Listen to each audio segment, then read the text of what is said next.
I'm Kate, 54 years old. According to my sister-in-law, I'm privileged, a person who doesn't know the struggles of ordinary people. I'll talk about that later. My husband is Aaron, also 54, the same age as me. We both work full-time during the week. We don't have any children. The reason my sister-in-law says I'm privileged and don't know the struggles of ordinary people is because the house I live in is in a very good location. It's near Chinatown in San Francisco. My grandfather built a house on his land, which my parents took over, and when they passed away, my husband and I moved from our apartment to live there. The sister-in-law who says you're so privileged is 46 years old, 8 years younger than me.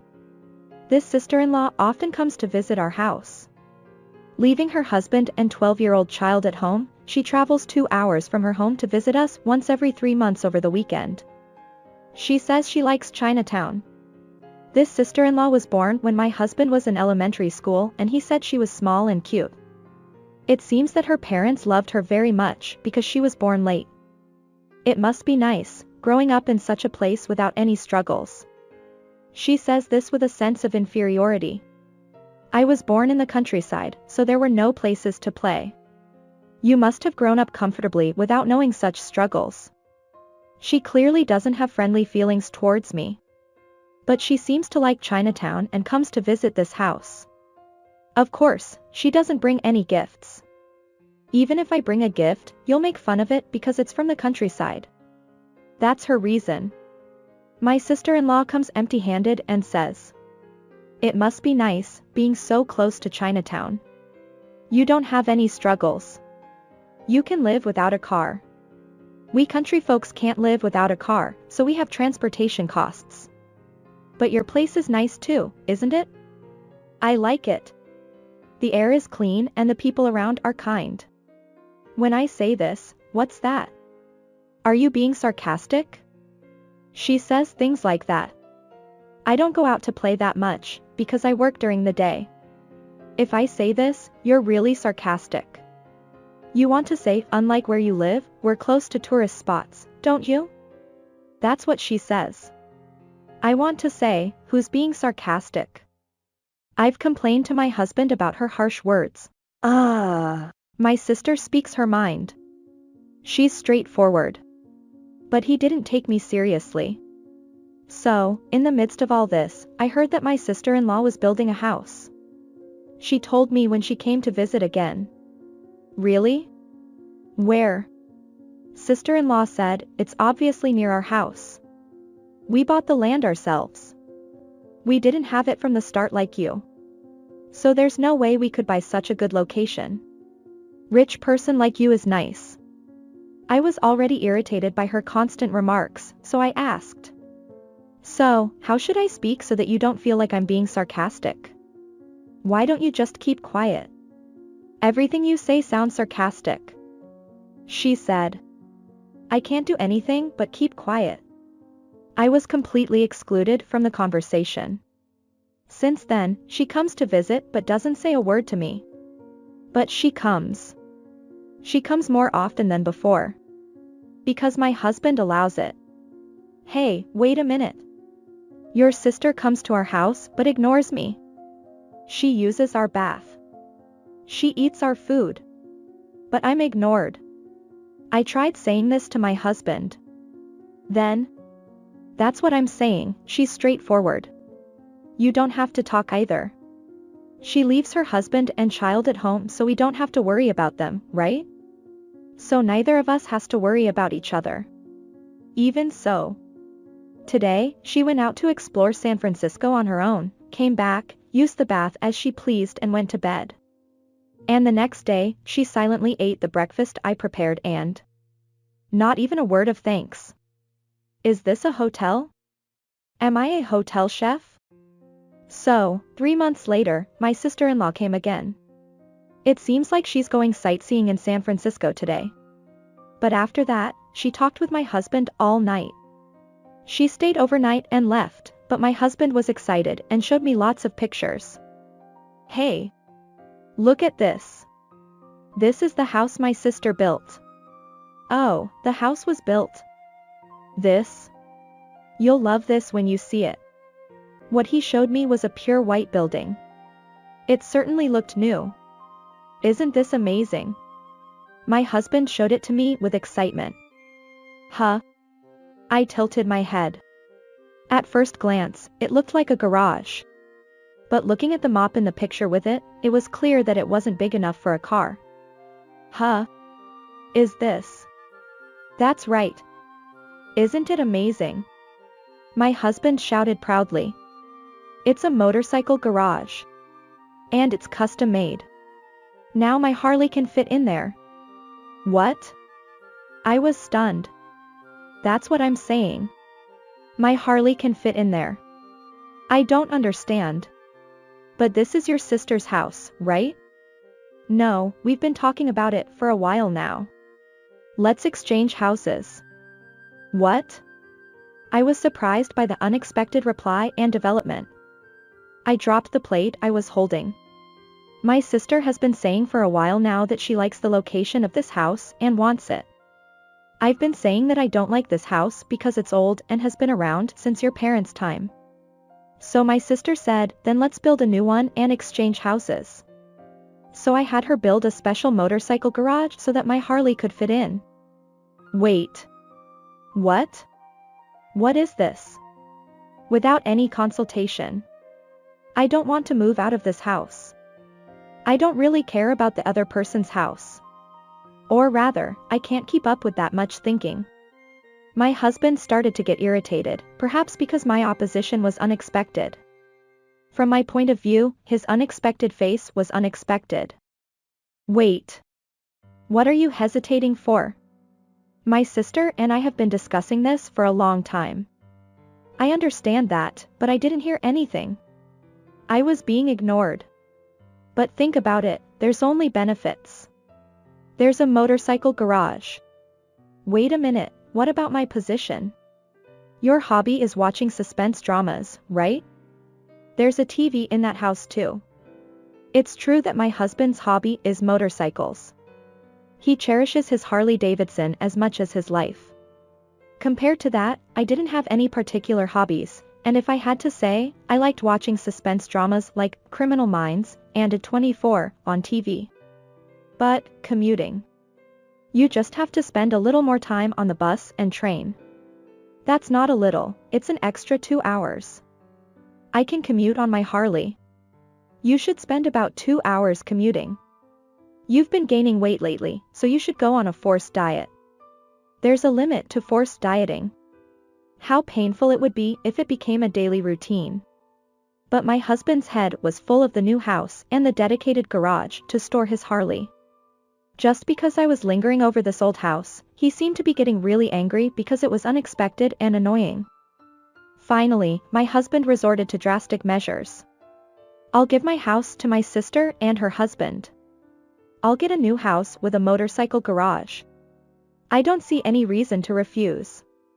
If you refuse, we're getting a divorce. He started saying things like that. Huh? Divorce? Did you just say divorce? Are you going to push me that far? I thought. Okay, just give me one night to think about it. That was all I could say. I crawled into bed and I think I was in shock for about 2 hours. A house with a motorcycle garage seems like it was built for my husband. My sister-in-law doesn't have a motorcycle at her house. That means she built the house with the intention of taking over from the beginning. But when I thought about it, my husband who agreed without thinking was also at fault. And then, he decided on the deal without consulting me and said, if you refuse, we'll get divorced. This is clearly threatening. I won't forgive him. So I spent the next 8 hours until morning researching various things on my smartphone. The next day, I agreed to move out. I'll pack up, so wait 2 weeks. I have work on weekdays too. I added a condition. And one more thing. My sister-in-law and her husband can't move in until after we've moved out, right? I said. Well, yeah, and I want to hand it over in good condition as a thank you for making the garage, so can we hand it over after another 2 weeks? We'll have it cleaned by professionals and hand it over. My husband understood. I made 2 phone calls when my husband wasn't around. The 2 weeks flew by. My husband was happily packing his things, muttering, "Harley, Harley." He was deciding on the furniture layout while asking my sister-in-law on the phone, "How wide is that room?" It seems there were also calls from her about the floor plan. Since they are moving from their current apartment, even 4 weeks of preparation for the move is quite short. They seem to be busy preparing for the move. And then, moving day. "Hello? We're a white moving company. The movers arrived." "Oh, please come in, this way." My husband invited the movers in. But immediately after that. "Hello? We're a brown moving company." Another moving company arrived. "What?" my husband exclaimed. I slipped past my husband and said, "Oh, please come in, this way." I invited the movers in. "Wait a minute. What's going on?" My husband yelled. "What do you mean what's going on? I told you, didn't I? That it's okay to move.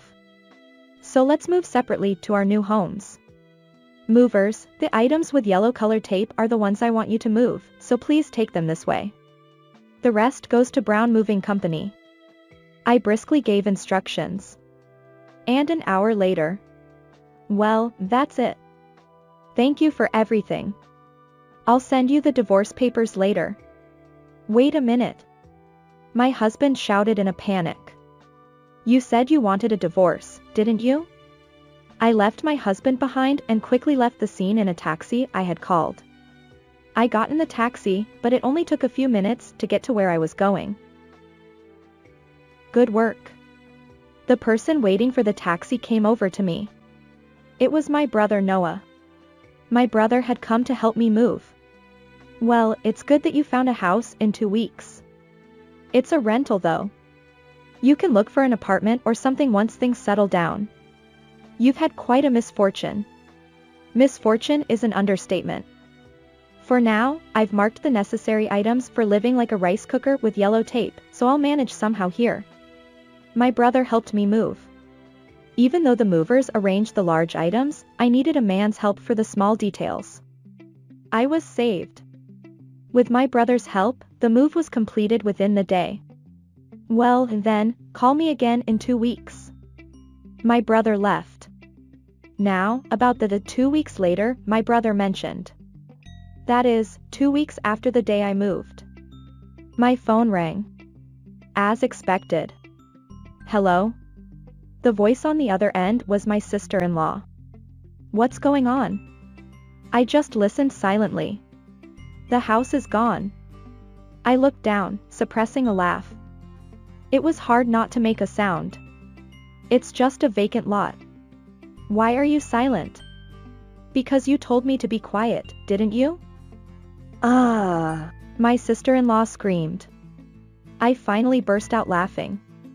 It seemed that my sister-in-law and my husband were together. The phone was handed over to my husband. "Did you have to go that far?" He yelled at me in a voice that sounded like he was about to cry. I don't want to hear that from someone who threatened me.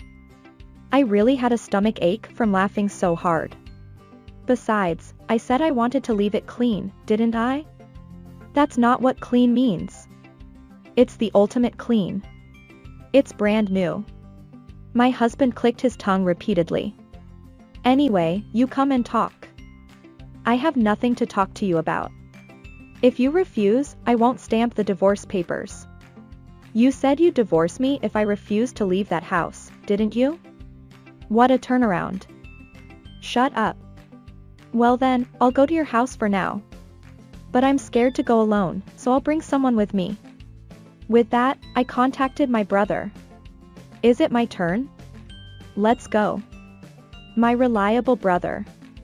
"Thank you all for gathering here today," and so on. My sister-in-law's husband, whom I hadn't seen since our wedding ceremony, started speaking as if it were a wedding ceremony. He seemed like a weak-willed man. Myself, my brother, my husband, my sister-in-law and her husband sat around the table in my husband's new home in a circle. The child was in the next room as expected. But even so, the scene in that room was spectacular. My sister-in-law came here triumphantly, but when she saw the vacant lot where her house used to be, she was stunned. But she had already cancelled her apartment lease and couldn't go back. So she hastily moved her belongings into the new house that my husband was supposed to move into. As a result, there were 2 of everything, 2 cupboards, 2 tables, and the space was incredibly cramped. Having 2 of everything was creepy. Why would you demolish it? Isn't that too much of a provocation against me? That's right. Is this some kind of provocation? There's a limit to being mean. My brother and sister yelled at each other. I laughed. The land and house were inherited by me. It originally belonged to my grandfather, so I can do whatever I want with it. Huh? My husband flinched. My brother helped me. In other words, my sister inherited that land and house. So it's her personal property and doesn't become part of your shared property with her. In other words, you don't have the right to decide to give it to your sister in the first place. Huh? What? Both my sister-in-law and husband were taken aback by this unexpected development. If you had told me that earlier. Are you blaming me? If she's being threatened with divorce by her husband and being ignored by her sister-in-law, she can't say anything. My brother said it for me. So, I decided to demolish that house and sell the land because it's too big for me to live alone after the divorce. Yes, the day after I was threatened with divorce, I called 2 places. One was my brother, and the other was a demolition contractor.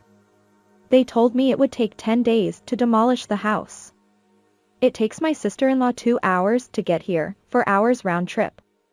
If she doesn't have much time to prepare for the move, she won't be able to come because she'll be busy packing. The same goes for my husband, who moved into a new building near my sister-in-law's apartment. So when I actually moved, I was able to make a big counterattack by turning it into a vacant lot. Stop it. We lost our house, you know? And we had to pay for moving twice because we had to move into your brother's house for now since our house was gone. I don't care. You could have been sued for trespassing on my property without permission, couldn't you?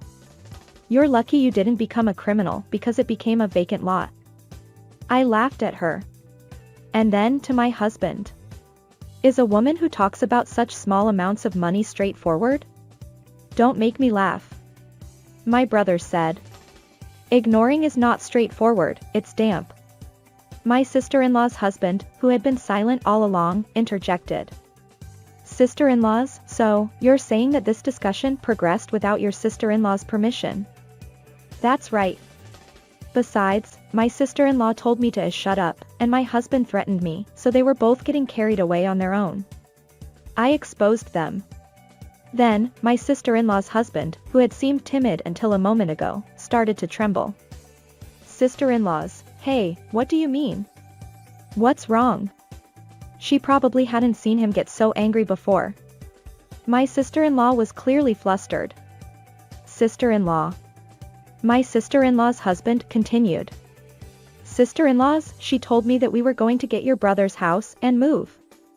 She said if you refuse, we'll get divorced. What?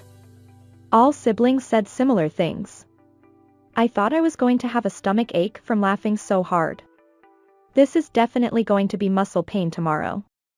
Sister-in-laws, but I'm a home-based SE, so I can live anywhere, and I thought it would be pitiful for our child if her mother wasn't there, so I allowed it. But now that it's come to this, she's too selfish and I think it's bad for our child. And as you pointed out, my sister-in-law's husband took a breath before telling my sister-in-law. Sister-in-laws, what you said was a threatening thought. And finally, sister-in-laws, we're done too. I'll protect and raise our child. I'll take your threat as of a proposal. He said. Well then, let me say it again. I also gave my husband a final blow. I accept that as a proposal. We're really over now. Goodbye. Wait. If the house is gone, the situation has changed. That's right. It's strange to cut off unilaterally when the situation has changed. The siblings started screaming together. My sister-in-law's husband and I waved our hands together. Sister-in-laws, you created this strange situation on your own, got carried away, and now it's just back to normal. My sister-in-law's husband said. So, what happened in the end was that my sister-in-law's husband and I each hired a lawyer and we each went through mediation divorce. It seems that my sister-in-law's husband got custody of the child and the newly built house that my sister-in-law built. My sister-in-law, who was extravagant and went out to Chinatown once every 3 months. Her child seemed to have been lonely because she left the child alone even on weekends. The father started to take care of the child because he became a single parent, and the child was better off this way. The child seems to be saying that is happy because her father is there for her. The reason why the new house was given to my sister-in-law's ex-husband is because my sister-in-law did not have enough income to pay the loan. It's amazing that she can go to Chinatown once every 3 months and spend money extravagantly with such a lack of income. In the end, her spending habits did not change and I heard that she is in debt. The motorcycle garage is going to be demolished and the layout will be changed a little to make it a parking lot. As for my ex-husband, he had been working together until now, so he didn't have enough money to invest in Harley after being kicked out of my house. He was taken a lot in the property division and had to let go of his Harley. He lost his hobby by losing his Harley, lashed out at his lawyer, became desperate in life and started drinking heavily. I turned the site of the house I demolished into a parking lot. Because it's close to Chinatown, I was able to charge a high parking fee and get a regular income from it. With that as my capital, I ended up buying an apartment. It's a one-person apartment, so the layout is small, but it's comfortable because of that. I sat down in front of the big screen TV with a grin on my face. Today is the day 24 is broadcast on TV. The moment when I can watch it without being disturbed by anyone with a beer in hand is the best. I've already taken a bath, so it's the strongest set of no makeup, pajamas, beer, big screen, and a 24. I set up some cheese snacks, buried myself in the sofa and pressed the button on the TV remote control.